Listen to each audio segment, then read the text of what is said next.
The Dorian invasion of the Peloponnese, Diafilmus for kids and adults. A long time ago, in the 12th century BC if you must know, the sons of Heracles Hylas and his brothers felt trapped living in Dorida, the tiny mountain region near Mount Ita. They gathered a band of brave Dorian mountaineers and decided to go to the Peloponnese to get the Argos, the kingdom of their ancestors. Before setting off, as usual, Hylas turned to the oracle. The message from the gods was, wait for the third fruit, then go over the gulch. Hylas figured the third fruit means the third harvest, the third summer.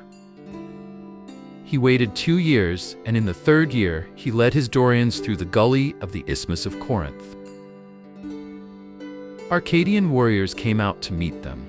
They agreed to settle the dispute by a battle between their commanders. And this is when Hylas was slain by Echimus, the king of Tegea. The Dorians had to return to Dorida with nothing. Once again they turned to the oracle. Why have you deceived us?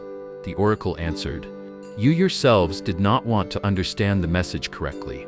The fruits are not earthly, but human.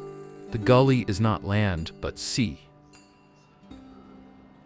Heraclides realized that the victory would not go to them, but to the third generation after them, and it was necessary to go to it not by the narrow Corinthian isthmus, but by crossing the narrow Corinthian Gulf. While the 3 generations changed, 100 years passed. The Heraclides waited patiently for their time. Finally, after the sons and grandsons of son of Heracles grew great-grandsons, 3 brothers, Aristodemus, Temenus, and Cresphontes.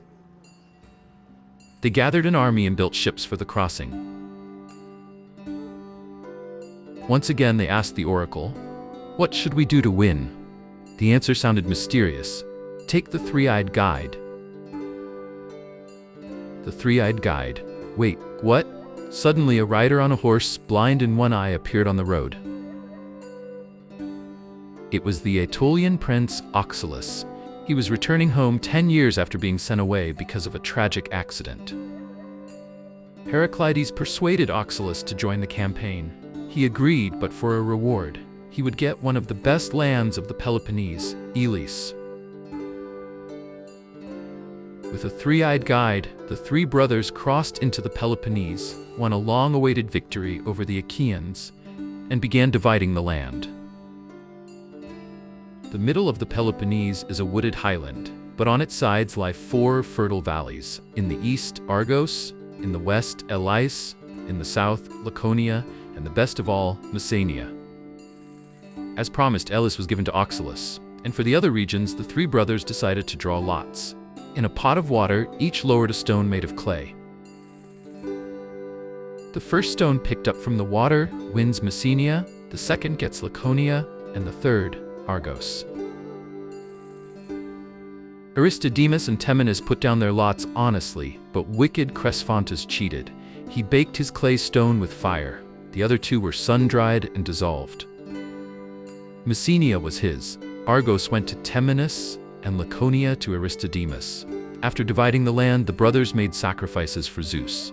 In the morning, on their 3 altars, they found these animals. On the Argosian, a toad. On the Laconian, a snake. On the Messenian, a fox. Hierophants, interpreters of sacred signs, explain that toads are slow, so the Argos should avoid going to war. Snakes strike fear into people's hearts, so the Laconian would be victorious. And the fox was a cunning animal, which everyone should be alert of. The brothers looked at each other, understood that Cresphontes tricked them, and held resentment towards the Messenian Dorians. And that, my friends, is how the Dorians conquered the Peloponnese, through patience, prophecies, and a little bit of trickery.